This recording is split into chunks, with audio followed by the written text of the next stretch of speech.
nearly 250 million Indian farmers, which is unprecedented in scale, have been revolted against the new farm laws of the Modi government, who is pushing neoliberal policies and finding its place more and more in the Atlantic system. We have sent to all participants, hopefully, if anyone who couldn't get, please let us know. Comrade Mukesh's neat, brilliant outline for the event. He summarized very well why we held a webinar on that matter. How important is this great wave of protests for India's pro-labor anti-imperialist forces and the world's pro-labor anti-imperialist forces as well. It's very important for us. I want to keep this presentation short. We have two brilliant speakers today. First of all, in the presence of all participants who are from many countries, from India, Pakistan, Switzerland, Turkey, I think USA, England, Bangladesh. I might miss some other countries.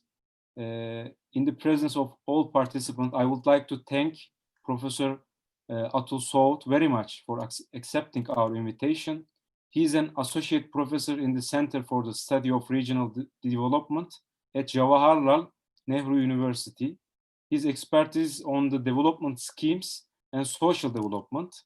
He is also important voice for the world public opinion, whose ideas and remarks, especially with regard to Indian social developments, are appealed to in important media outlets worldwide.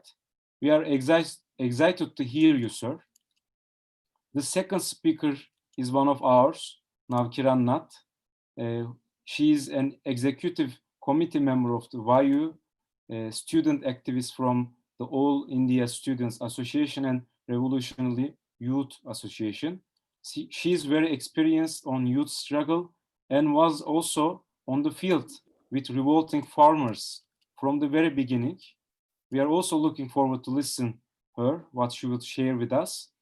I also thank her and the other comrades from India for helping to organize this event and accepting to be one of the speakers. I wish this to be a good event for all the participants. Now I must stop. The say is yours, Professor Atul Sood. Thank you very much. Can you hear me? Yeah, we hear you well. Thank you very much for asking me to come and speak this late evening in India and at different times across the world. It's also a matter of great interest and also a matter of happiness for me that there is this worldwide interest, especially amongst the youth, to understand the specifics of what is happening in India at the moment. The two aspects of the current political situation that were underlined in the introduction, I think are the most appropriate. Number one, that yes, it's true that at the moment, India is experiencing, or it's a big country, so shall I say, parts of India is experiencing a heroic struggle of the agrarian classes, not from the last few months when they have reached Delhi, but over a period of time, particularly over the last couple of years, responding to the agrarian crisis that rural India has been experiencing in this neoliberal phase of development.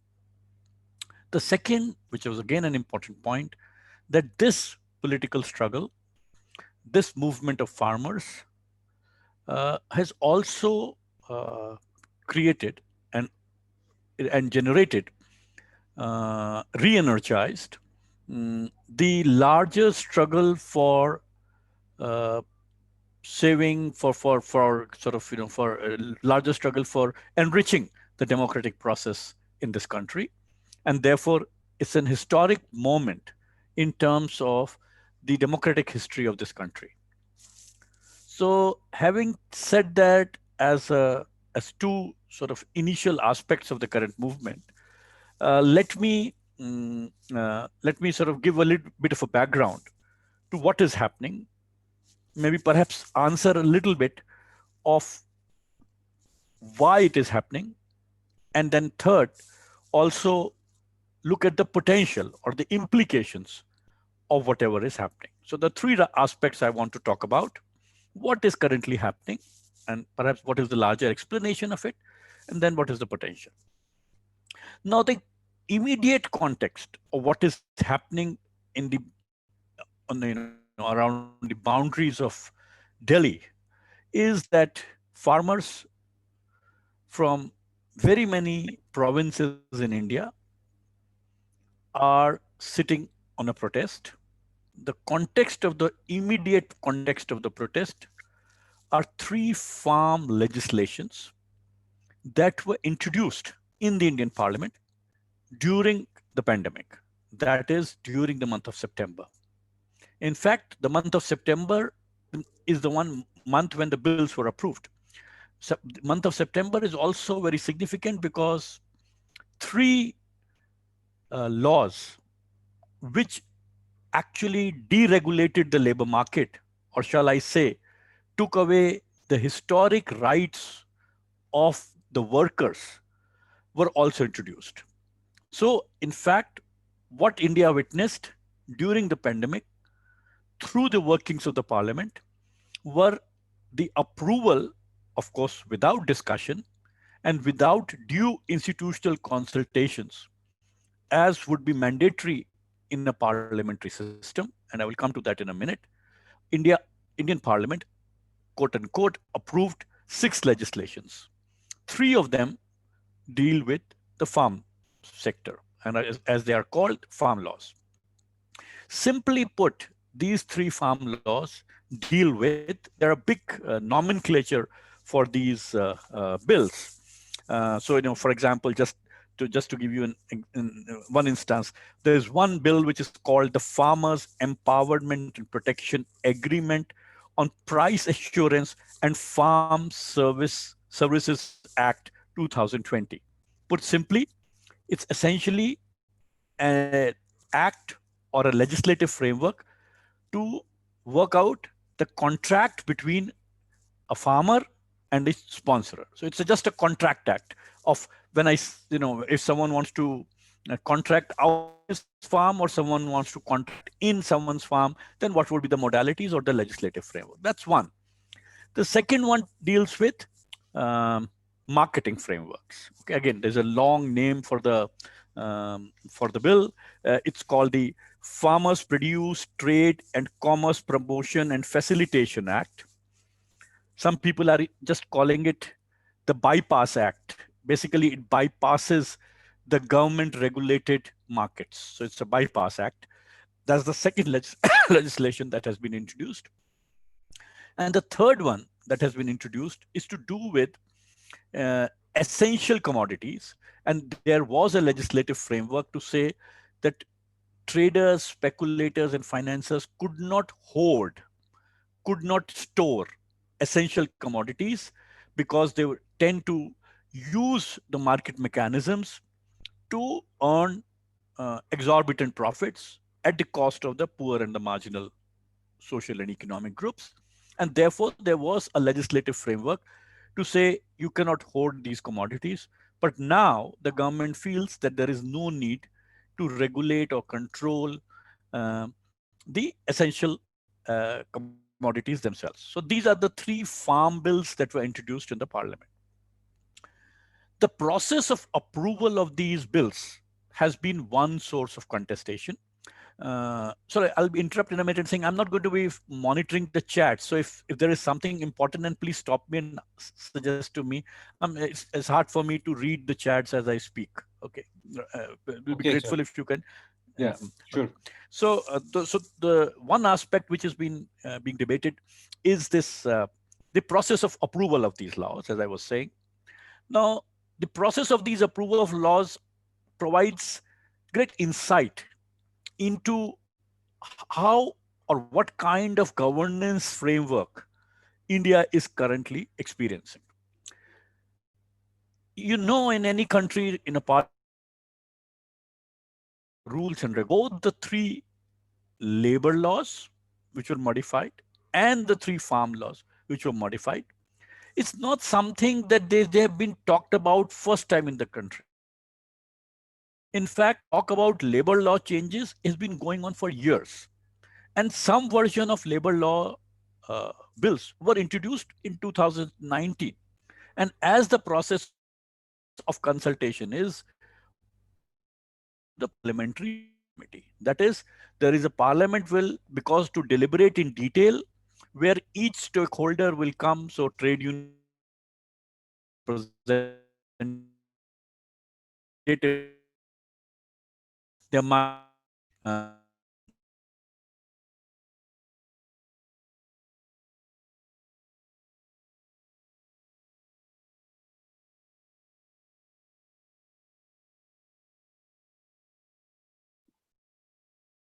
It is ceased for all, to right? spend labor laws today to make a Professor, we are having trouble to hear you well because I think your connection is poor.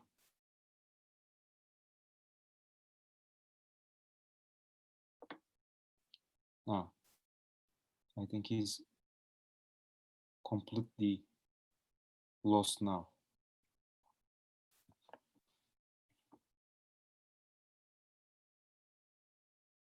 I think Mukesh, Comrade Mukesh. I think he should be joining back soon. I think we can wait for a Okay, minute. okay. Otherwise, I'll get in In touch the with him. meanwhile, we have the General Secretary of Swiss Communist Youth, Luca Frey, Comrade Luca Frey, and also another executive committee member of WAYU, Samuel Iembo, here with us.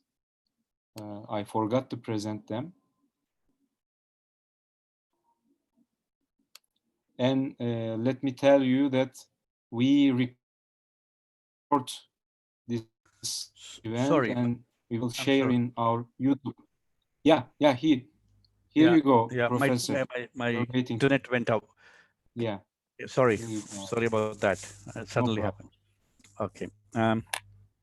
So yeah, so the one is about the process of these. As I said, so the labor laws went to the parliamentary standing committee, and the farm laws. There has been a commission that was established, which was looking at the range of issues that it's an 800-page commission report on looking at what needs to be done in terms of addressing the agrarian crisis in India. So there was fair bit of thinking and, as I would say, public knowledge and debate about how people differently understood the crisis in the farm sector as well as in the labor market. And also people had wide variety of opinion in terms of what needs to be done and how we should intervene in these markets. But what is unique about these 6 legislative bills is that the government, given the context of the pandemic, actually understood that this was an opportunity where we push through legislations which were beyond or which were probably not suggested by anyone. In the sense, here was an opportunity to push through a legislative framework would face least resistance in the market.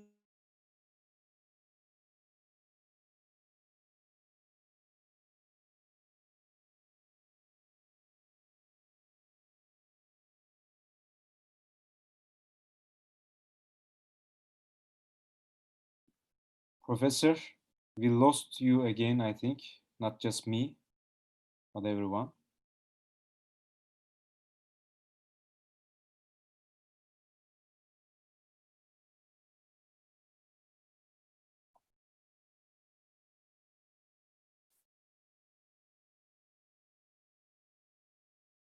We are waiting for him to reconnect, but I think he.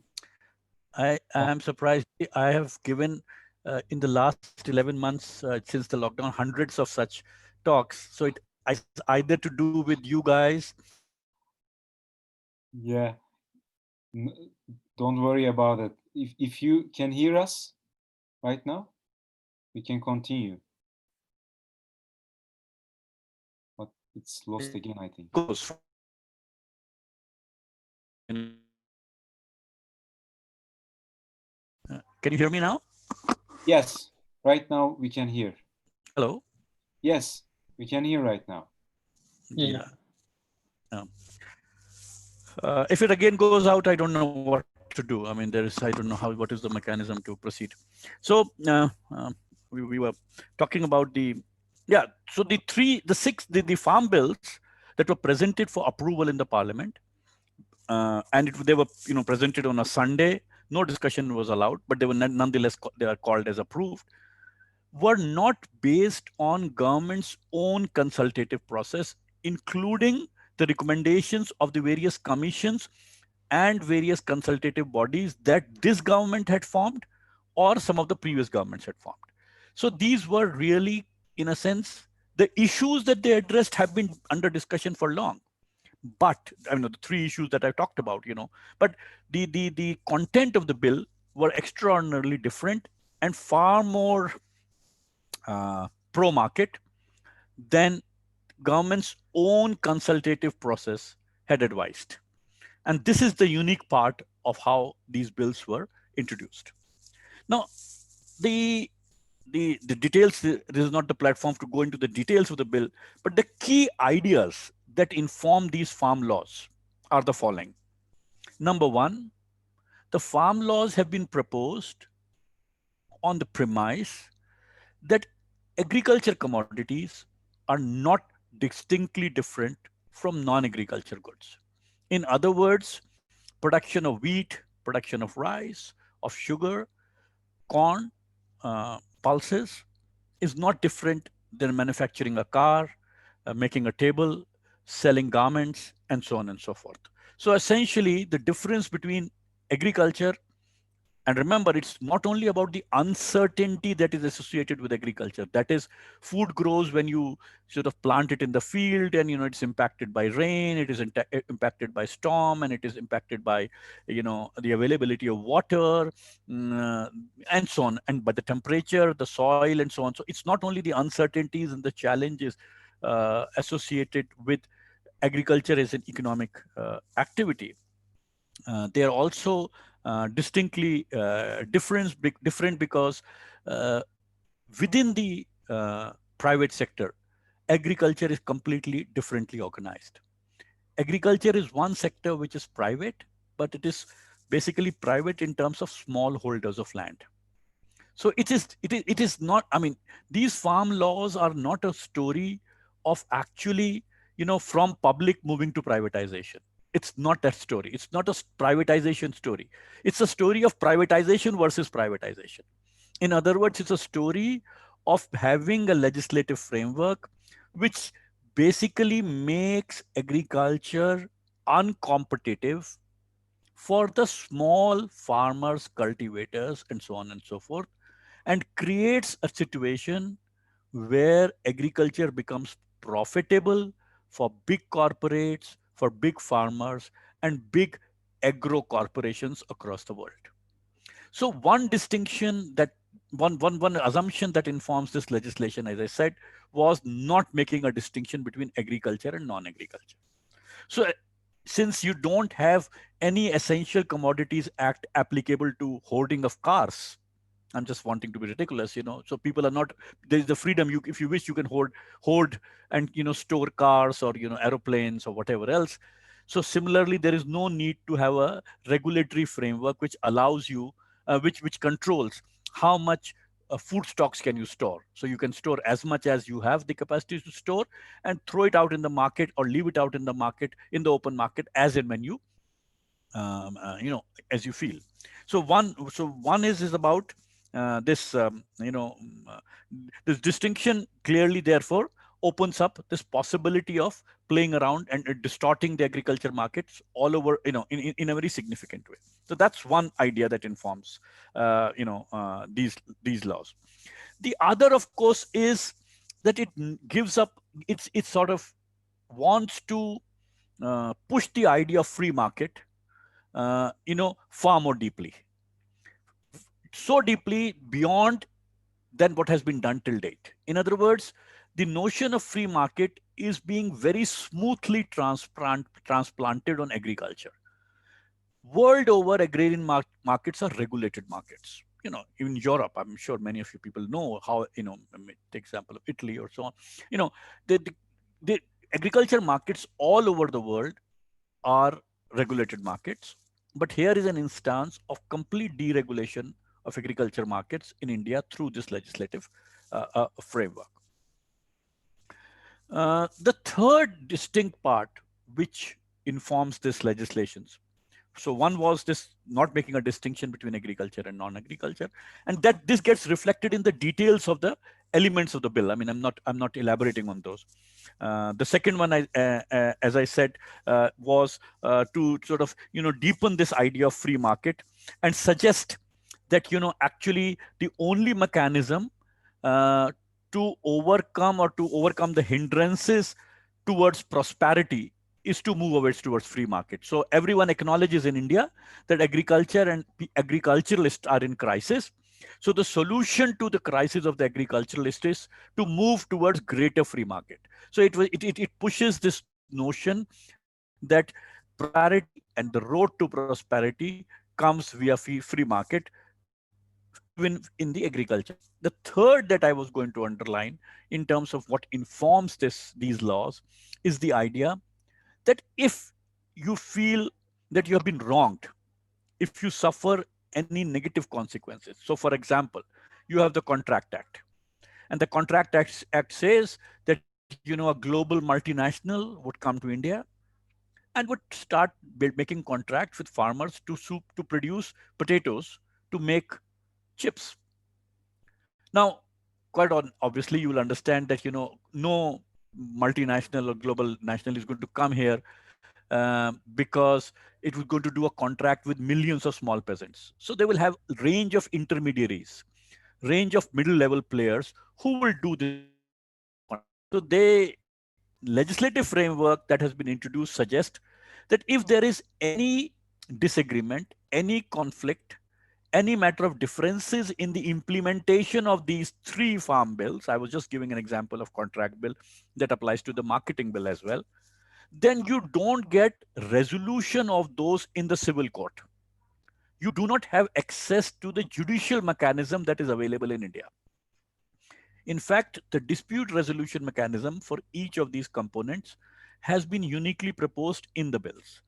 And if one were to put it in half a line, the dispute resolution mechanism was not via Indian constitution, but basically the mechanism is to go back to one of the government nominees or representatives that exist in the local context. So it might be, some local administrator whom you have to go on behalf of the government, or any other committee that is formed. So details are not important. So these three are the key elements, or the key philosophical premises, if I want to use that strong word, but basically I would say three assumptions, which informs this.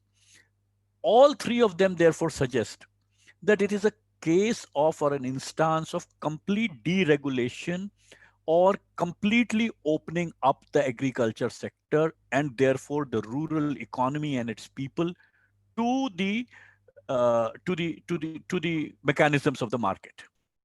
Whatever are the fluctuations of the market, the risk is completely, the burden of risk is completely on the populations that are engaged in this sector.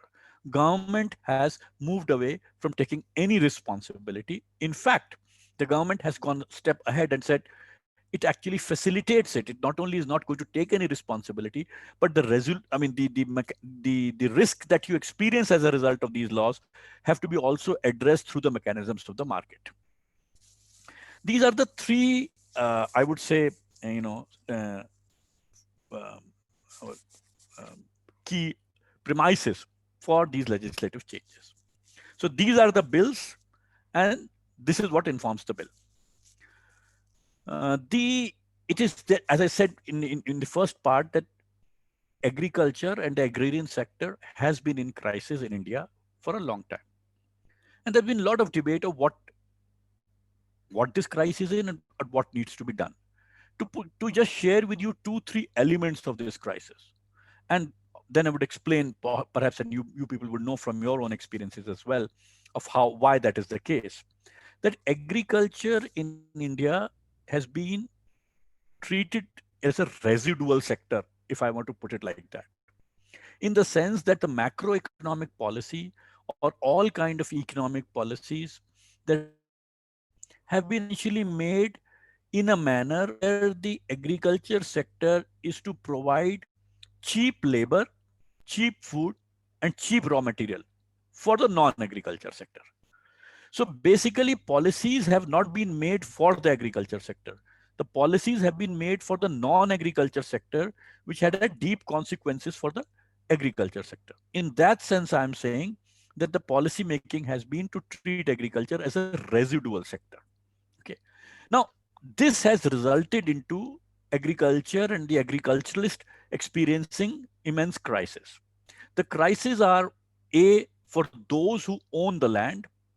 For them, the crisis is that the land is it doesn't give you income, in the sense the farming communities are experiencing huge amounts of indebtedness.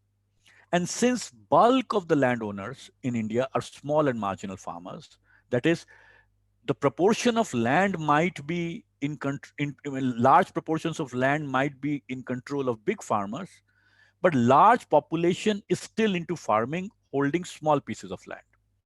And for these small farmers, clearly, and middle farmers as well, the activity of agriculture production has become unremunerative, because the cost of producing is more than the price that you get in the market for your produce, making the farmers actually losing out and becoming indebted, which gets reflected in the number of suicides. How many farmers have hanged themselves, in the last 50, particularly in the last 10 years or so. And the government has accepted these farmer suicide in the parliamentary debates and as well as in the various farmer commission reports. In the state of Punjab, where, from where you might have heard that name, in terms of where this movement initially sparked off, at least in the mainstream media, the numbers are, roughly 3,000 farmer suicides. There are instances of families uh, where there, the more than one generation, so the father and the son, both have committed suicide because they could not pay their debts. So this is the situation in terms of one element of the agrarian crisis. The other is that there, it's not only cultivation which is unremunerative, but it's also there are lack of work opportunities for the landless. Punjab has, and bulk of the landless in India are not only those who are in agricultural laborers who have nothing but to sell their labor on to work on the farms, but they also belong to a marginal social group. In terms of the caste hierarchy, they are lowest in the caste structure. So bulk of the agricultural laborers come from, so they suffer from two kinds of oppression. One as a class oppression in terms of not holding land, and therefore to deal with the landowners and the big landowners. And the other is oppression in terms of, social exclusion, and therefore do not have equal access to markets and to access of job opportunities and um, government institutions of the same order as people from different castes. So that's the second element of the agriculture, the acknowledged crisis in Indian agriculture. One is the unremunerative nature of agriculture activity. Second is this for vast mass of agricultural laborers, there are no there are inadequate earning opportunities and lack of work. This has happened both because there is use of technology in the agriculture sector, and also because the movement of labor or population from agriculture to non-agriculture hasn't been of any significant quantum. Because even though you may have heard stories of India's growth, this is essentially a story of jobless growth. So when you look at the aggregate growth outcomes, the labor market is in crisis. So the bulk of agriculture, the bulk of poor who have agriculture having reached the point of not being remunerative would normally have moved into non-agriculture sector to find jobs and earn incomes to sustain themselves. This possibility also does not exist. So what the mainstream economists would call underemployment, that is people are working below their work capacity, I would say the nature of the macroeconomic management has been such that we have a vast army of reserve army of labor available. And what these legislations are going to do is to increase this reserve army. In other words, if the contract farming was implemented, and if contracts are poorly regulated, which is the case as the laws are, and if the land is taken away because you don't meet the requirement, you can't pay the amount that Pepsi is expecting you to pay because you failed to fulfill your contract, or Pepsi refused to pay you because you did not meet the requirements of Pepsi, then these people would not have any option left but to become, wage laborers, if they lose their land as a result of this. Or I mean, there are other components of the legislative framework. I'm just noticing at the time. So there are lots here where the small and marginal farmers are going to lose out and are either likely to become even more come under even greater debt, or move out of agriculture. But move out of agriculture in a way where there is no opportunity to move out. So in other words, they'll just be part of the reserve army. And that is why my earlier point that, if you take away the trade union rights of labor that you did with the labor laws, here you have an instance of both three labor laws and three agriculture laws joining hands with each other, providing you a synchronized macroeconomic framework that you are pushed out of agriculture, and you are poorly absorbed in unremunerative, unsustainable jobs in the non-agriculture sector, but you cannot fight your battles for wages and protection of your working rights in the manufacturing or the service sector because your rights have been taken away by the changes in the labor laws. So here is an instance of very sort of integrated macroeconomic policy, or a very integrated macroeconomic or legislative framework that will lead to a macroeconomic policy which will essentially be anti-labor, anti-poor, anti-marginal groups, uh, and in this instance also anti-marginal and small farmers. So this is this is one dimension of how agriculture has been treated, and the elements of agrarian crisis that I was talking about, I've talked about two. The third, which is much deeper again, like the first two, deeper element of the agrarian crisis, is the whole issue of sustainability of agriculture, in the sense that the crop rotation, the choice of crops, the choice of technology are all being led by big agro corporates, big fertilizer and chemical and giants. And therefore the environment and the sustainability of agriculture itself, not only in terms of their consequences on health, but in terms of their long-term survival as agriculture as an activity, risking India to become dependent on the world for its food, is also an element of this agrarian crisis. So there are three key elements. One is this unremunerative in terms of the cultivation activity. The other is this pressure on the working poor and the landless laborers who do not have any opportunities to find sustainable jobs which can give them sustainable earnings. And third is this larger crisis of sustainability of agriculture. These three have been in terms of environmental sustainability, and therefore what mechanisms, what regulatory interventions, what incentives, what disincentives need to be introduced in Indian agriculture. There's enough knowledge base existing for that, but that knowledge base is excluded, or is given a go by, or is bypassed by this government. And what informs the three legislations, as I told you, were the one I described.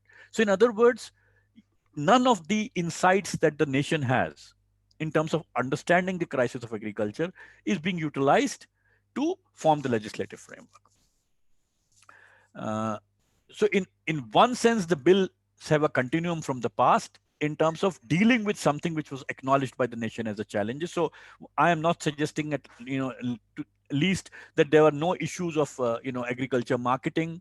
There are no issues about essential commodities and the holding or the lack or the misuse of the Essential Commodities Act, or the issues in the way contract farming is implemented. But it opens up the issues, or it touches upon the right issues, but gives a solution which will worsen the problem. And that's the that is the hallmark of this legislative framework. That is why when farmers have come protesting here, and the government is negotiating with these farmers, and Navkiran will elaborate on that process a bit more, you would see that the government does not believe in providing any detailed rationale or defense of the legislations that they have introduced. All they are suggesting is that it is good for farmers, that it will benefit them. But they have a few economists, who are writing to say how they are good, and the essence of that writing is that markets always do good, and that's the universal premise that is being used. There is very little evidence that is being utilized to argue with the farmers, to show to the farmers that their opposition is based on inadequate information, incomplete information, or wrong information, because government does not want to engage. And that matches with the larger process of governance that has been happening in India. And that's the third aspect that I had said I will come to. So if you look at particularly the current regime that has been in power, why and how does it reach the point that it uses the pandemic as an opportunity to further to push a policy framework and a legislative framework which takes away people's rights, which makes their conditions poorer? So there is this process of the hollowing out of the essence of parliamentary democracy in India that has been slowly and systematically happening. And the 6 legislations that we are talking about today, 3 farm bills plus the other 3, are actually just the epitome of it, or what should I say, the final outcome of this process of the hollowing out of the essence of parliamentary democracy in this country. This country had the farmers have woken up this country and said, well, we understand that what was done to us does not represent our interests. We rise up and say, not only that it is not in our interest, it was not introduced after consultation with us. And therefore, we demand that these laws be withdrawn, they be quashed, they be taken away. But same things had happened before. I want to highlight a few of them. I talked about the labor bills, but before that, over a period of time, what has been the government doing? It first brought in, the I'll go back from the pandemic. So just before these bills were introduced in September, in March, when the historic lockdown in India was introduced, the whole country, and rather the whole world, witnessed the violent uprooting of the lives and livelihoods of migrant workers, which was an outcome of the imposition of the most severe lockdown that the world had seen. World saw that people who have been working for years, and who had left their villages to come to the cities to work, did not have enough income to survive on their own money for even 24 hours. And therefore, hunger hit them within 24 to 36 hours of the lockdown. Just before that, the government had approved a Citizenship Act, which took away the citizenship rights of uh, um, Muslims, and in fact citizenship rights of different categories of people in India, without once again going through the due process of consultation and approval, and just bringing it and imposing it from above, which also resulted in huge public protest uh, by the minority groups here, but also supported by large sections of civil society groups and movements. A bit before the Citizenship Act, the government had passed a new tax provision, which is the GST, which has again crippled the economy. And this was again imposed on the provinces of India, on the federal structure of India.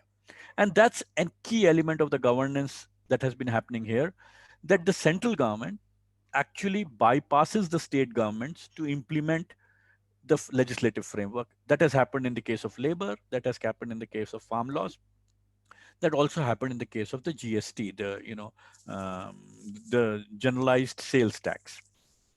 Uh, Bit before that, the government had this guerrilla attack on India of demonetization in the name of fighting corruption and reducing black money. So there has been a pattern of governance where the policy making brings in a certain shock, and the hope is, or the belief supposedly is, that this sudden shock, this and firmness of implementation will somehow do larger good of the people or the nation. And the outcome is very clear. If you start in the reverse order, demonetization crippled the economy, GST worsened it, and the lockdown has created a situation that India is looking at a slowdown of reduction in GDP of about 27%. So we are facing an unprecedented economic crisis. But the government believes that its economic philosophy and its social philosophy and its policy making philosophy is the one which is to continue with the belief of pushing market and market deeper into the lives of the Indian people across sectors. And what was being done from the 1990s by other regimes in the non-agriculture sector is now being pushed in the agriculture sector. And the pursuit of these policies, government thinks, will bring about a larger good. Any dissent and any questioning of this macroeconomic approach, and accompanied by this governance approach that I talked about, which is imposing things from top or using the democratic institutional apparatus in a manner where the essence of the democratic, of the parliamentary democracy is hollowed out. These mechanisms of implementation, if they are contested, then the final tool is to use different kinds of divisions or name calling or exclusions that the very heterogeneous Indian society has, to use those divides in its favor and use the strong arm of the state, the repressive apparatus of the state, if this resistance, if these questions are asked too seriously. The farmers have been one of the hallmark of the resistance. I mean, all of the legislations and the policy changes that I've talked about have been resisted. Voices have been raised. Farmers is one instance where the resistance has reached a point where it gives great deal of hope to the Indian people, by and large, particularly strengthening and parliament democracy, and also those who believe that they wish to more just and a more equitous social and economic policies in India, that this farmers movement gives hope of moving in the direction where the losses that we have seen, or the costs that we have paid, we have greater chances to safeguard some of the rights that we have lost, and also the changes that have been introduced. Huge human costs have already been paid, not only by farmers in terms of the deaths at the point of protest, at the site of protest, but also by farmers who have been committing suicide because of the macroeconomic policies. And also in the non-agriculture sector, huge amount of repression, along with the hunger and destitution that people experienced during the lockdown and during demonetization, are all immense human cost that have been paid in India, to the point where now uh, everyone is putting great deal of hope in the ongoing protest that is happening, which has brought all of you here to know about. And this reflects that this resistance has got worldwide attention and attracted interest across the national boundaries. And we all hope that this will be an opportunity to turn the tide, so to say, in the struggle for restoring democracy, in the struggle for building a more just economic and social order. I'll stop here. Thank you very much, dear professor. It was very nice enlightening exposition of what was the underlying reasons for these protests, and also who is at stake, who is behind those bills, what's the true nature of those bills. I think it was very enlightening. And now it's a turn for Comrade Navkiran. She was with the farmers every day, almost every day. We had contact with her, and she has, as well as presenting his scientific analysis, she has some news from the farmers themselves. So we would like to hear her right now. Please go ahead. And thank you, dear professor.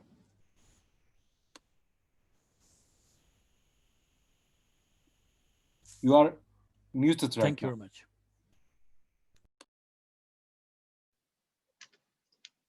Can you hear me now? Thanks, Comrade Akfirat, and thanks to Dr. Atul, who explained very well that like what is the background of the farmers' struggle in India and why farmers are at the borders of our national capital today. So, like I won't talk much about the laws, but more about the protest side. And one thing which like I uh, I took from Dr. Atul's conversation was like this this particular government, the BJP government or the Modi government, it works on the idea of feel good.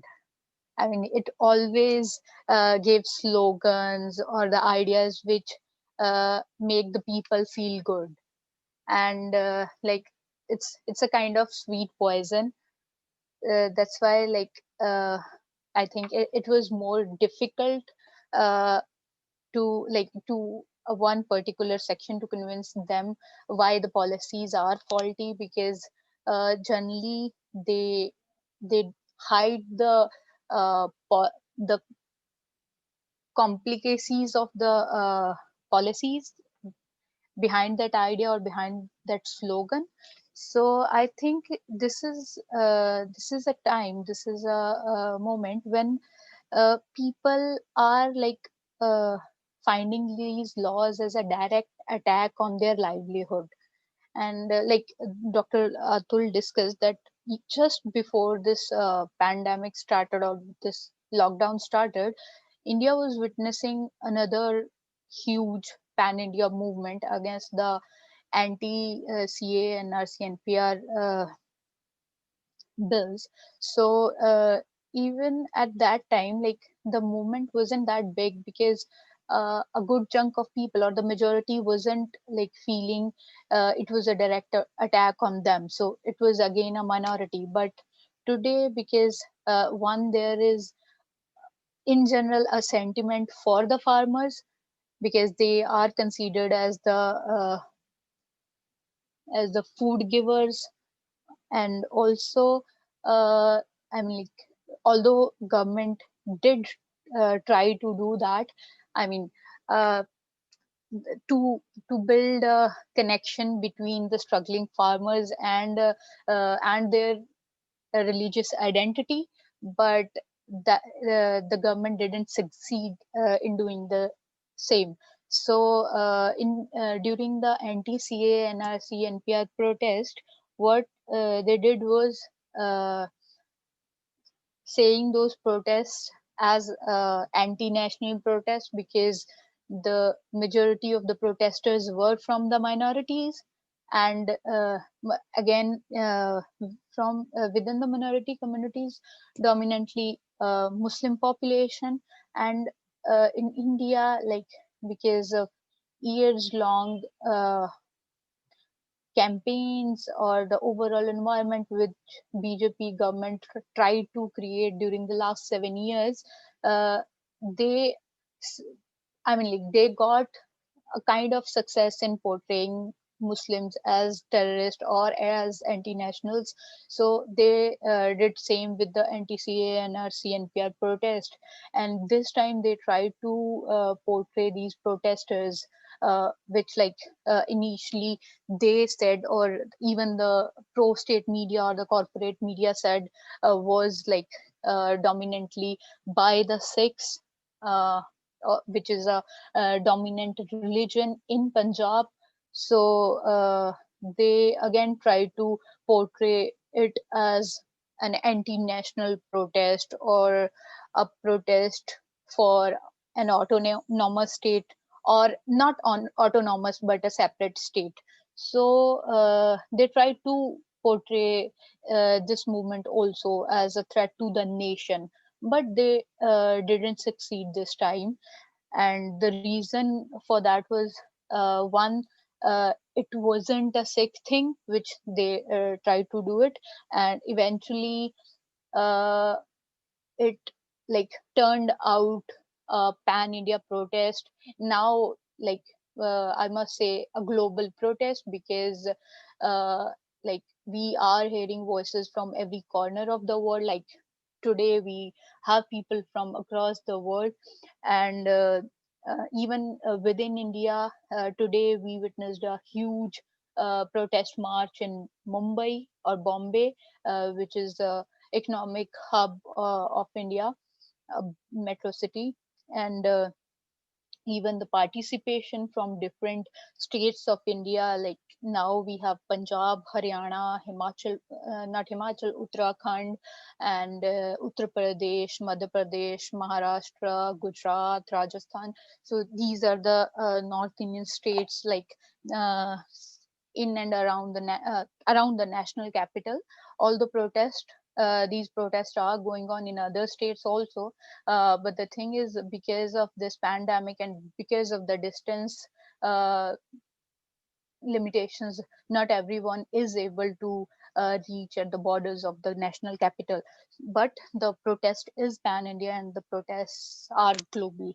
So so the point which I want to make is, this government did try to portray uh, this movement, what it actually is not. So they tried to call it anti-national, and they tried to call it only Punjab's movement. But the factor why they didn't succeed is a huge participation of youth this time. So like where this is the point where I want to come. So I think this is the first time because I am active from last like 10-15 years. I'm working as a student youth activist. I'm also part of I'm also an active member of CPIML Liberation. One thing which I always realized was the intergenerational gap within these movements. I think this is the first ever movement where I think those uh, those differences like that got blurred, and there is a very fine intergenerational balance between the elder generation and the young generation. On one hand, we have elder experienced leadership, farmer leadership, which is working from like years. We have leaders who are active from 1970s, 80s. They are constantly like Dr. Atul Sood talked about the history of farmer movements in India, and we do have farmer leaders who are working from last 3-4 decades, and they are struggling. They are fighting against these government policies, anti-farmer government policies. And on the same hand, we have a huge number of young people in this movement for whom this is the very first time they are witnessing such a huge movement. So uh, I think the balance we are witnessing at the ground is really, really interesting. And the youth took many new initiatives in this movement. So, one was handling the social media and and constructing their own media channels, media handles to spread the actual voices from the protest sites. So during the last 6 years, during the regime of BJP government, one thing which was bothering to all the progressive voices was the media, this Indian media, like nearly 80% India's national media is pro-state, is working in the hands of state from last like 6-7 years, and which was a threat to the democracy. And we always witness this that the during the big political movements of the past, the media always stood with the state, and they always try to derail the actual narrative of the issue. So this time the young people, they took charge of this this thing, and they started their own Twitter handles. They started their own newspaper. They started libraries. I mean, like, there are many initiatives which we are witnessing for the first time. So now we have like in total we have 4 newspapers or newsletters which are coming from the protest site. And now we have like more than if I'm not wrong, more than 20 libraries running at these 5 different protest sites. And we like they and young people, they are doing film screenings at the protest sites. They are organizing lecture series to talk about the farmer issues and the faulty policies, anti-farmer policies, and the politics of these farmer laws. So one thing is this role of youth is really interesting, and I think that's also a reason that why this movement succeeded in getting global. Because like during this movement is going on from last almost 5 months. I mean, it start if I'm not wrong, it started in August in Punjab and like few other parts of the country. But it received that global image, or this nationwide image, when the farmers reached on the borders of the national capital, which was like 26th 27th of November 2020.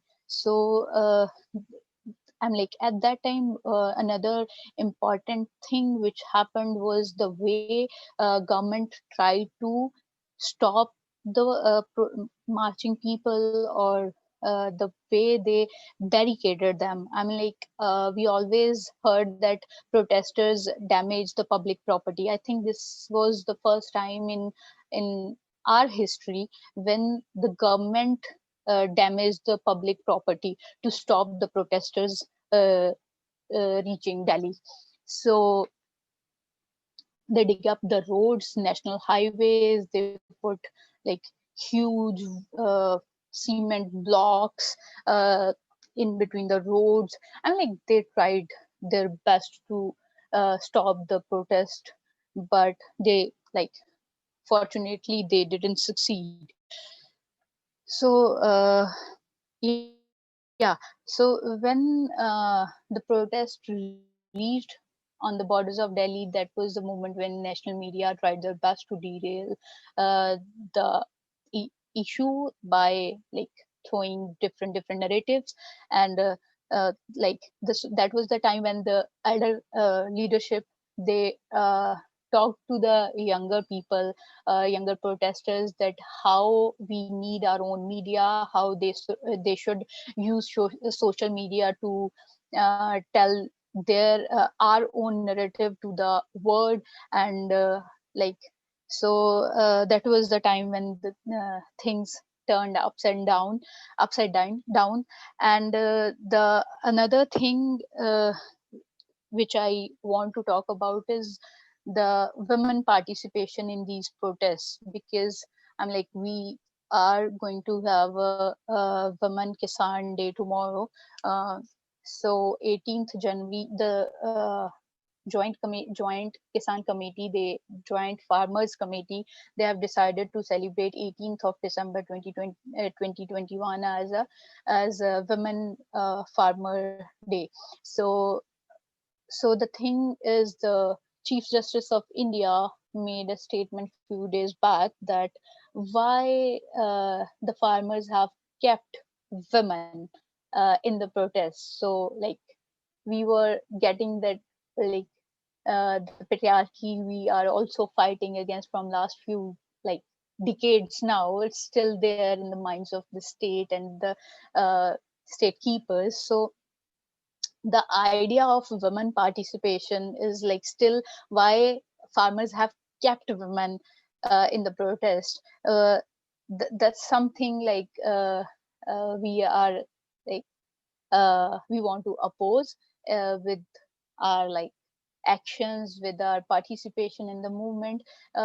So the thing is, nearly 53% agrarian labor consists of women participants, women workforce. So, but they never got that space they uh, they were supposed to have. And not in the agriculture. Like I mean, hardly 2% women they own land, and not even in the movements, in the farmer movements. So I think from gender perspective also, this is the first time, like uh, in in the farmer struggle history, we are witnessing a huge participation by the women farmers and also young women. This is also interesting from that perspective.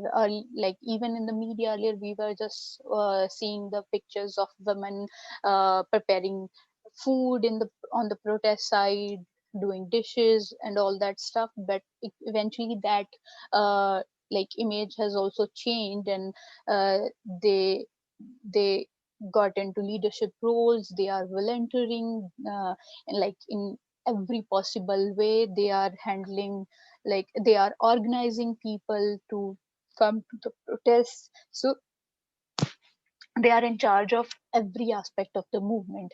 So this is also something like very new, uh, like from gender perspective, and also I can say from the perspective of Punjabi community especially.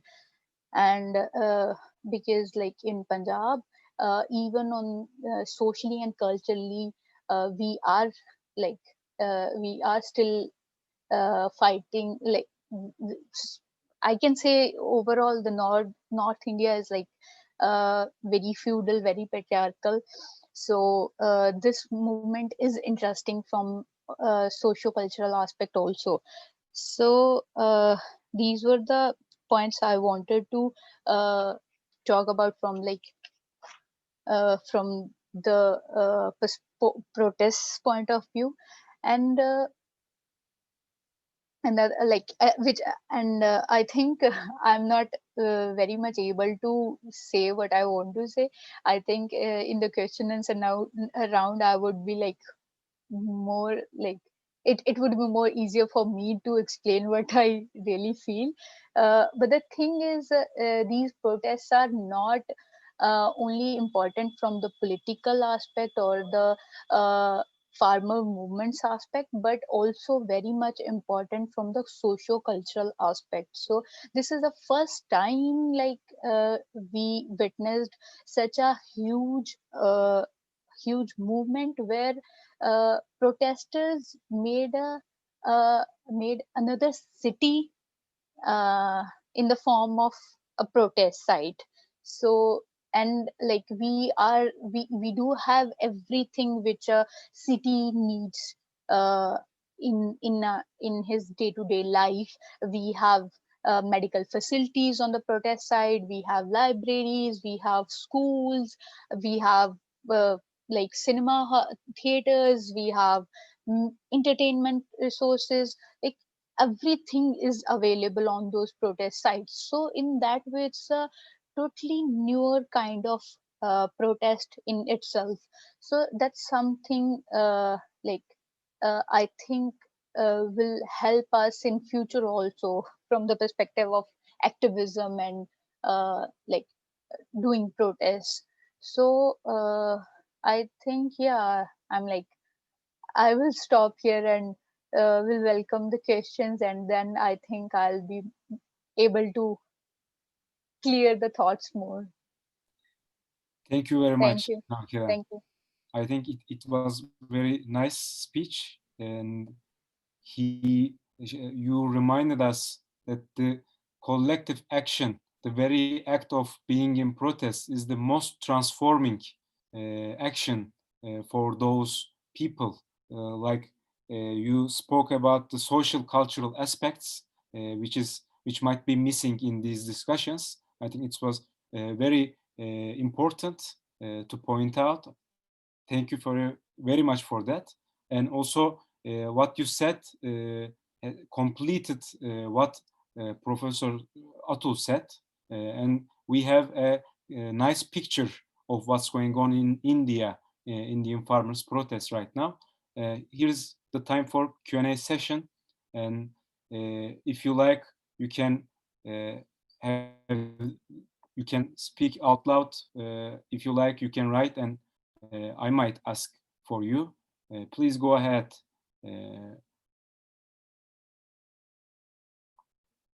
Is there anyone?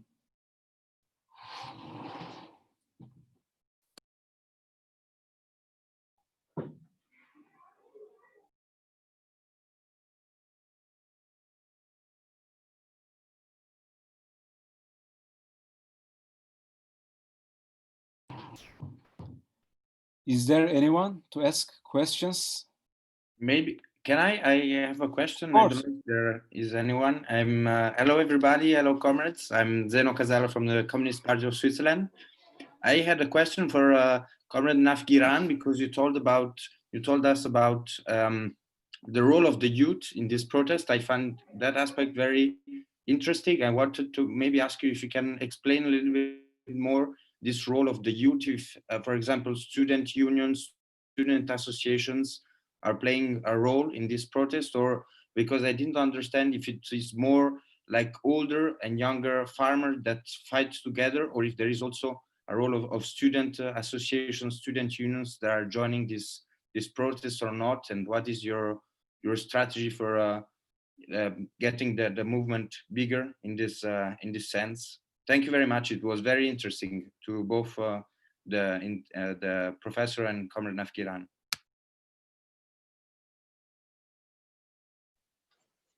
So are we supposed to answer one by one, or like after 4-5 questions? So I think it's better one by one to not to repeat the questions and answers.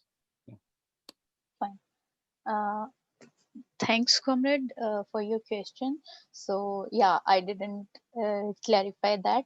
So when I was talking about youth, uh, I do mean by the student and youth organizations, and also people who are not directly associated with any student youth union, but they are themselves students, or like young employed or unemployed people looking for jobs. Yeah, they are there. We have seen many young fellows, like there are two doctors, young doctors from Bangalore, who left their jobs and they came to the protest site to organize medical camps for the protesters. So we do have such kind of stories in the protest site, in the protests. So students from different universities of Delhi, like Delhi University, Jawaharlal Nehru University, where Dr. Atul Sood teaches, Ambedkar University, Delhi, and like universities across the country, students from these universities, they are coming to the protest sites, and they are running libraries, and they are teaching young children who are present in the protests. So yeah, I mean, young fellow who are associated with the unions and also who are not, they are all participating in these protests in like in their best possible ways. And also like the interesting thing is don't we we are not having only the organized forces. We do have individuals who just want to do something good in their life, or who are like so much attracted by the movements and movement, and then they joined individually. So I think that's something which is really interesting about this movement. So yeah. Yeah, can I ask a question? Yeah, but there are some other friends that write first. If you like, I will distribute the face. Okay, sure. Yeah. Okay. Thank you very much. Now is the turn. It's Emre Kaya's turn. One of our comrades. Please go ahead. La salam, comrades Navkiran and Professor. I am Emre from Turkey. I have a question for Professor and Comrade Navkiran. I follow these protests when they started, but any political party or Sabha association means not leading of these protests. Do you think these protests can be successful without any leading party or Sabha?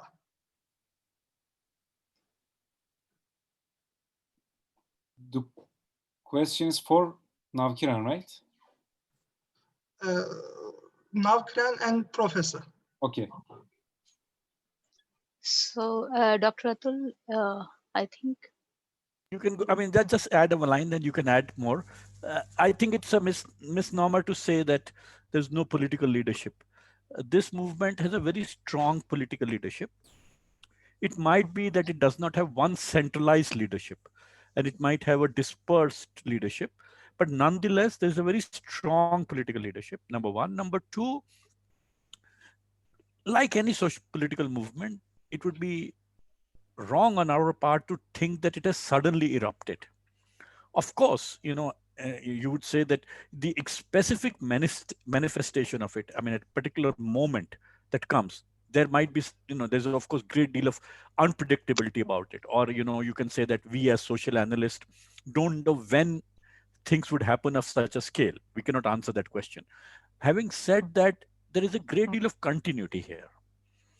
So people have been, I mean, political organizations, political parties, people with political orientation.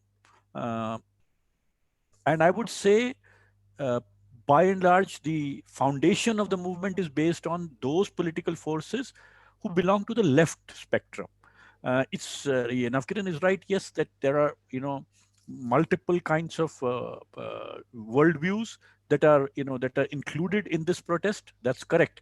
But if you look at the understanding of the laws, the goals that the farmers wish to achieve, and also the sort of the hegemonic positioning of different organizations, I would say that by and large, it's a movement that is led by broadly left liberal, frameworks at looking at economic and social policy. So there is a strong leadership, diverse and dispersed, but not necessarily very diverse, because the smaller organizations who may have influence in a certain area, but they have a commonality in terms of the approach at which they look at things. So there is this uniqueness here. This is also related to the context that the description I just did, and many of the things that Navkiran said, would perhaps apply to one province in India, which is Punjab, which is where the movement took off. And I want to underline this fact that yes, Punjab is a relatively prosperous region for India. Yes, it's true that in spite of farmer suicide, rural Punjab or agrarian Punjab is also more prosperous than other rural parts of India. And that is one of the strengths of this movement, because actually those who are completely marginalized, dispossessed, and exploited, given the power of the state, And given the state of political organizations, the contestation at the lowest level is very complicated and difficult. It is because of the economic strength of this group, which is, uh, the source of its success. That might be its limitation too, because that might, that's a separate issue of what these limitations are. Because if you remember what I described as the elements of the agrarian crisis, they might not represent all economic and social groups who are marginalized and facing pressure in the rural sector. If you remember the three things that I talked about. So that might be the limitation also, but that's also a strength. So what Navkiran was describing in terms of establishing cities, there are only two ways you could establish cities. Either people have the resources, people meaning those who are protesting plus those who are in their support, or political organizations have that capacity. I mean, the extremely poor, the working class, the people working in the factory, the agricultural laborers who do not even get, more than, 42 or 43 days of work in a year. You can't expect them to be creating these cities. So, so that there is this advantage that it's the small and middle peasantry, small and marginal farmers who have been impacted. And of course, there are clear economic interest overlap. I mean, the small and marginal farmer and agricultural laborers have everything in common to join hands. The industrial workforce has everything in common to join the small and marginal farmers and the industrial labor. That kind of alliance is not yet built. It might be the undercurrent. There might be small pockets of it, but that coalition which brings these demands for a larger section of population on the table, which, because there is a great deal of sort of commonality between what informs these farm laws and what informs the policies that impact their lives. There is a commonality across economic groups and social groups. There's also the commonality that the enemy is common. The processes are common which are resulting into this. So therefore, there is a leadership. That's the nature of leadership. And the failure of leadership will, if I dare say, will not be the reason responsible for any outcome that this protest may end with. There are other challenges that the protest will face. And if the failure is going to become, it is going to come from the non-farm political groups who have not come with a similar energy and similar force in support of the farm groups and bringing their issues with it. If that coalition takes place, then it's a win-win.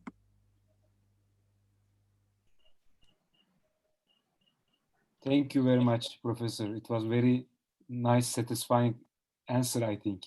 It was for me, at least. Navkiran, anything to add?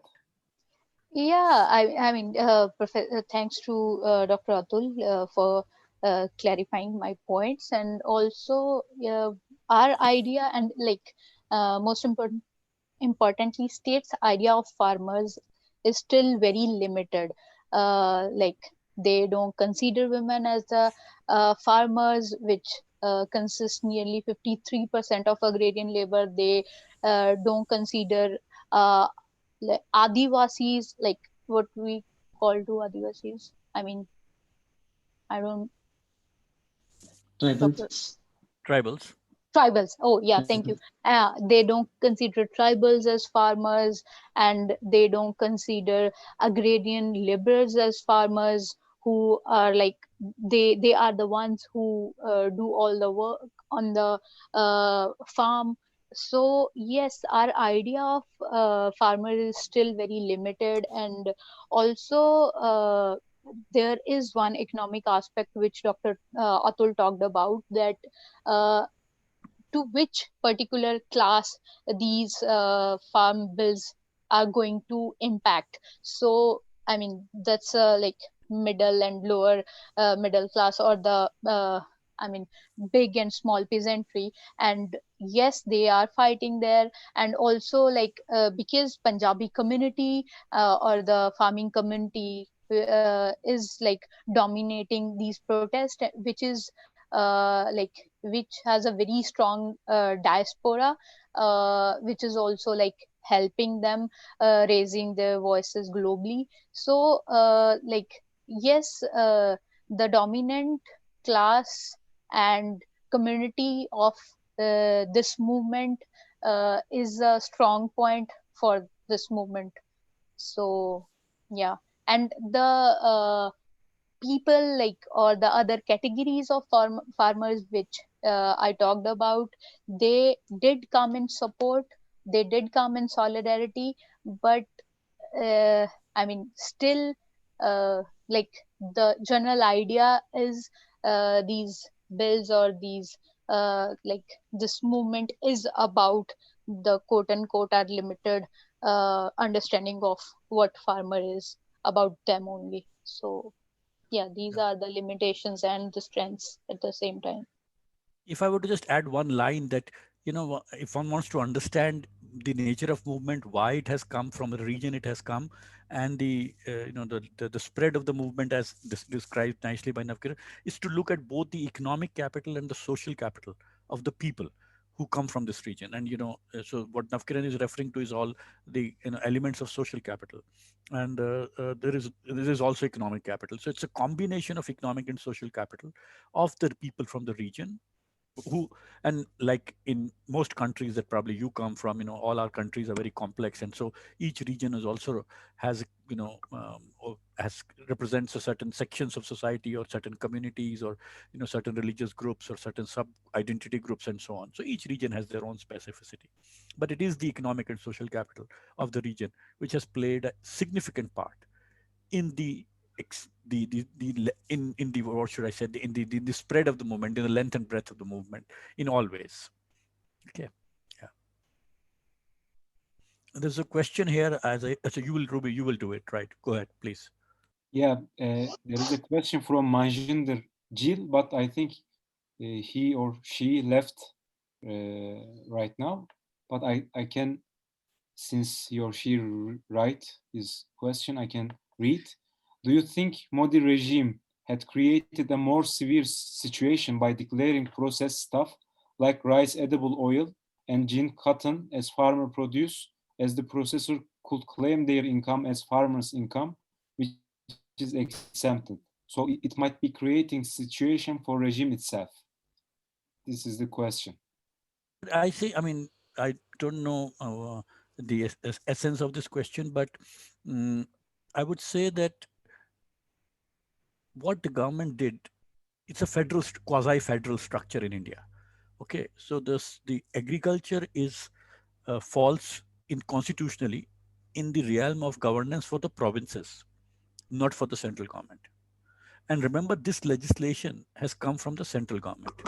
So government had to find an entry of how it will legislate in an area which is under the domain of the states. Okay, the only way it could do it was agriculture is completely out for the central government. Okay, that's the constitutional framework. So the only way they could enter is not to talk about agriculture, but talk about agriculture trade. So don't talk about sugarcane, talk about sugar. Okay, don't talk about wheat, but talk about wheat products. So make legislation that deals with the area of commodities which are made out of agriculture, but don't make laws which deal with agriculture production itself. So that's what they did to bypass the constitutional limitation. And this is already challenged in the Supreme Court. It's just that the Supreme Court has not yet addressed this question, that whether it is in the jurisdiction of the central government to even make these laws, because it is not a subject matter for the central government. And as the informal legal opinion is emerging in public discourse, more and more evidence seems to suggest, and I'm no legal expert at all, seem to suggest that the government is on a very tricky wicket here, because the way the constitution has classified responsibilities, this one falls within the domain of the provinces, not in the domain of the central government. This I say with my limited understanding of law. Okay, thanks. Thanks. Navkiran, would you add anything? Okay. There is Ehtesham Anwar is the next. Please go ahead. Yeah, thank you very much. I'm from Karachi, Pakistan, and neighboring, definitely neighboring our Indian. So My question have two parts. One for Navkiran and another for the professor. For first part about the law, the option of law. The Indian farmer, do the Indian farmer go for law option or doing for anything for reverting the law what have already passed? And one more thing, one more thing. What I think Navkiran told about. Mm, do we have? I mean, the Indian farmers have any option in legally any option to revert the things back? The law being reverted. And the question for Atul, Atul is as Navkiran told us that most of the farmers are from North India. Uh, uh, yeah, I mean the question is what about the South Indian farmers and the Bengal farmers? Bengal is one of the most agricultural land agricultural state. So why they are not? They're not seeing over there in the protest or being highlighted in the protest. And as um, as Atul also told about that the people who are trusting are very poor. Hello, can you hear me? Can you hear me? Yes, yeah, okay. we can hear you well. As Atul told us that the protesters are very poor. So uh, who the people are financing them, and how they have been so far doing the things? That's my question. No, sorry to interrupt, but I never said. In fact, I said the opposite. I never said they are very poor. In fact, I said that they are, they are basically people who have, who own land, small land, still, and they are therefore they have the resources. I said this is a protest which had people who have both economic capital and social capital. So it's, I mean, the question does, and I don't know who's financing, but people themselves are financing. I mean, the protesters themselves are financing. So And yeah, I think like he misunderstood. So yeah, like we both mentioned this, that the protesters are from a like very well settled back, with a very well settled background. They are like they are the landholders actually, so they have resources and they also have social capital. And I mean, no, like no outer force or organization is sponsoring the protest, but the protesters themselves. They are collecting funds. They have collected funds from each and every house of Punjab. So that's how they are running these protests. And now, like this, as we mentioned earlier, this protest is pan India. So even from other corners of the country, people are supporting this movement. And also another question which you have asked, that why only the North India, why not the other states? So this is not the case. So people are in solidarity, or they are protesting across the country, but only limitation is distance, and pandemic is another obstacle. Because of these reasons, they are not able to reach on the borders of the national capital. But people from all the states, they are in solidarity and they are protesting. Like I mentioned earlier also, today we had a huge march in Bombay, which is in the south, or like towards the south. And even people from Kerala, they came in solidarity. But the thing is, the agrarian policies are different in each state. I mean, like even earlier Dr. Atul has mentioned that uh, like in agriculture there was a uh, the agrarian policies were in states' hands. So this is the first time that center government is like making these laws, which are against whom we are protesting. But the thing is, in like the southernmost state, which is Kerala, they have their own. I mean, one their crop cycle is very different, and their crops are very different, and they have public corporations for each and every crop. Like they have pineapple corporation, and government always set an MSP for the same. So they already have a very well structured, uh, very well maintained structure in Kerala, but still they are in solidarity. They came there, their leadership did come uh, uh, to the protest site, and they also sent support in like material form also. And also young people, artists are coming on 24th. They are also joining this movement from Kerala. So this is not just the North India, but pan India. And also another question you have asked is about the legal possibilities in this case.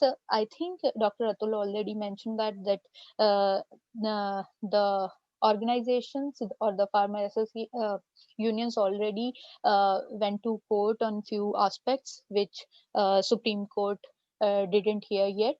But the leadership and the organizations are more focusing on the protest, they are depending on the struggle instead of going to the Supreme Court, because like there are limitations on that direction also, which we also have witnessed in the past. So we are trusting our struggle more.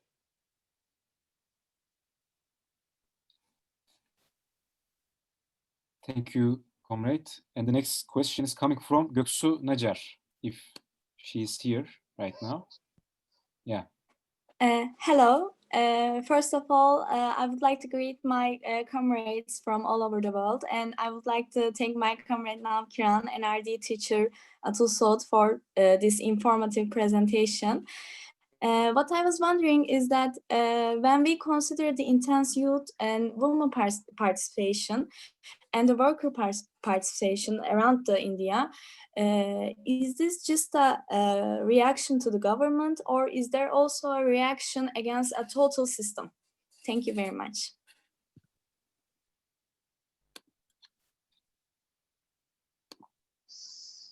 Sorry, I didn't get the question. Okay, so I'll just, I mean, to the extent that I've understood, I'll just say a little bit, and then Navkiran, you can. So the question, as much as I understood it, is that when people are protesting, is it limited to the specific provisions in the legislation, or it is also questioning of the larger system? And I would say that this is one movement, like any movement, perhaps. There's a lot of learning that has happened during the movement itself. It is not that it has happened, and as Navkiran said, that they have come to the national capital maybe from late November, but since the ordinances were introduced long back, for the past 5 months, there has been organized and systematic effort to understand the legislation, to understand the limitations and the interconnections that are embedded in the legislation, and also prepare yourself, galvanize yourself for coming here. So there has been a very organized preparation for it, and that is reflected in the media responses of any participant, because once you can talk to anyone and they have a fairly comprehensive understanding of what are the limitations of these laws and how they are not in their favor, and how they are anti-people and anti-farmer and and anti-poor. So in the process of understanding these bills, I think that they have made the country, or at least people like us who are not farmers, understand the larger limitations of the macroeconomic policy and the functioning of the larger policy framework itself. So in that sense, it's the critique of the system is actually very much part of the understanding, which contributes to questioning of these bills. So there is a two-way process here. As people understand more and more the layers behind the bills, they understand that these same principles are being applied all over, all around them. So even though they resist the bills, that will not be the end of the story. Life is not going to be really, all hunky-dory once they go back, because same principles are impacting their life. They're impacting education, they're impacting health, they're impacting employment and labor market. So they realize that there is this larger issue of re-looking at how and for whom policy is made in India. The larger question of of questioning the system. So that's one. So from the bills, at another level, the organizations which are providing leadership, they're coming from, they have a larger understanding of the system, and within that larger understanding of the system, they are locating the bills. So this joint effort by the people and by the leadership, and of course by the larger public, is contributing to actually both deepening the understanding of the limitations of the laws, but also deepening the understanding of the interconnections of the laws with the larger, whatever, the larger system, if I were to use your word, and therefore critiquing the system. So it's working both ways, slowly and systematically, and this opinion is spreading out. So I think that. But of course, this is not the final movement or the end movement, or so to say, that where the system is now in the Indian state and Indian policy framework is fairly powerful, and it's going to be a long haul of resistance and struggle. So this is not the end, but I would say this is a great beginning. And also earlier, Dr. Atul mentioned that this is a story of private versus private, because land is already in the private hands, but they are like small landholders. And now this is versus big landholders or the corporate houses. But I mean, when you will talk to the protesters, they place it in the same line of privatization. I mean, they will tell you that we didn't speak when they were privatizing their uh, education, when they were privatizing their health system. I think the reason for that is that a sense they had a sense of ownership over the public setup or over the public system, like public hospitals or medical setup or public education. And now, like, ownership of land, something that owned to you, owned to them. So I think that's where they are understanding the structural issues or the structural problems or the problems uh, on in policy level. So yes, I mean, they started, I'm like, not everyone, like even Dr. Atul mentioned that the leadership is like well read, they very well understand the politics behind these laws, and they themselves have a long history of struggle. But the thing is, there's a good number of people who are participating for the first time, and they thought these three farmer laws are anti-people, or they are against them, they will help the corporates in looting their land.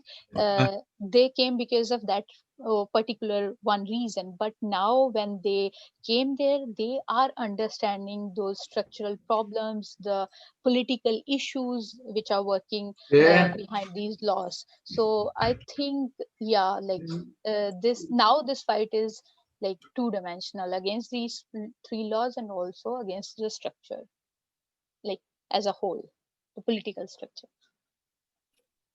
Thank you very much. And the next question is coming from Meryem Noor. Is she here right now? I think he's not here right now. Then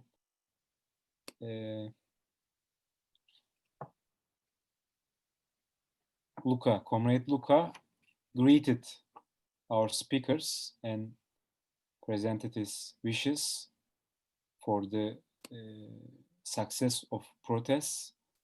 And right now, this is all the questions. But Luca, do you have any question to ask? No? Okay. Is there any question other than these?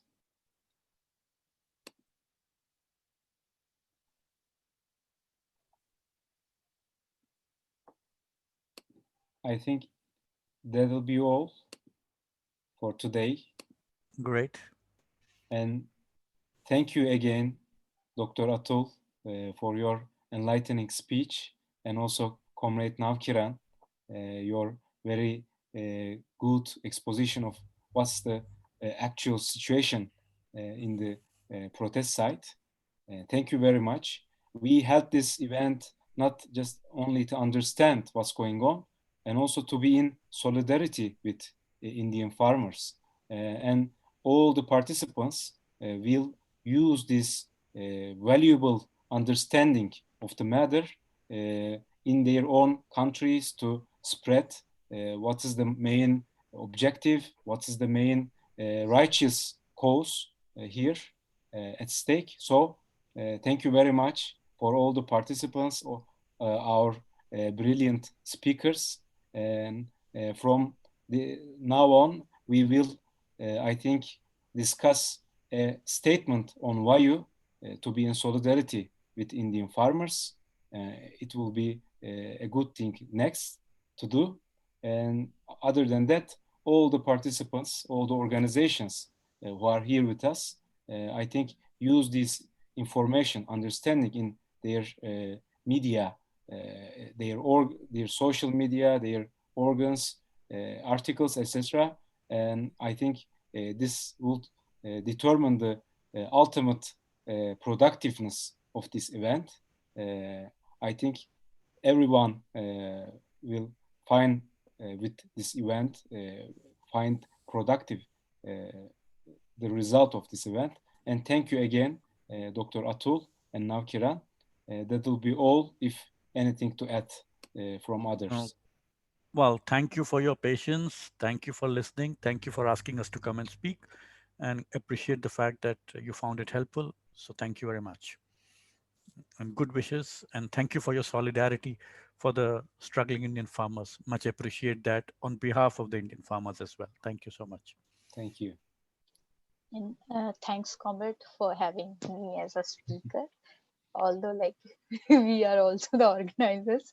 So, and thanks for the solidarity you have shown. And we'll definitely convey your solidarity messages to the protesting farmers. And thanks to everyone for listening to us patiently. Thank you all for participating in this event, and see you later in the forthcoming WAYU webinars. See you all. Thanks. Bye-bye.